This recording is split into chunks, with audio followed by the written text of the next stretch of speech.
తర్వాత తిన్నది వంకాయ ఉసిరికాయ పచ్చడి. మనకు ఒక రకం పచ్చడి తింటేనే మధురంగా ఉంటుంది, అలాంటిది వీళ్ళు 2 రకాలు కలిపి చేసిన పచ్చళ్ళు తింటే ఇంకేముంటుంది, సుమధురమే.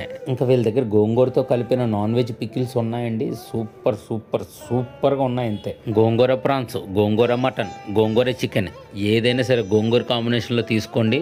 అదిరిపోయినాయి. ముక్కలు ఎక్కువ ఉన్నాయి, ముక్కలు మెత్తగా ఉన్నాయి. టేస్ట్ అయితే కుమ్మేసింది. ఇంకా మనకు పార్షాలిటీలు ఏం లేవండి. బాగా చేసి పెడితే కడుపారా మూసేయడమే.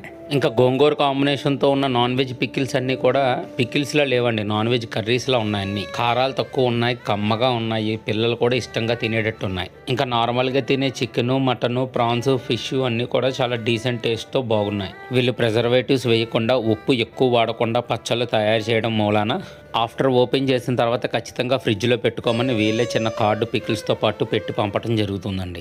ఇలా పచ్చళ్ళన్నీ ఒకేసారి తినడం వల్ల ఆ టేస్ట్ డిఫరెన్సెస్, ఆ క్వాలిటీ డిఫరెన్సెస్ అన్నీ మాకు క్లియర్గా అర్థమవుతాయి అన్నమాట.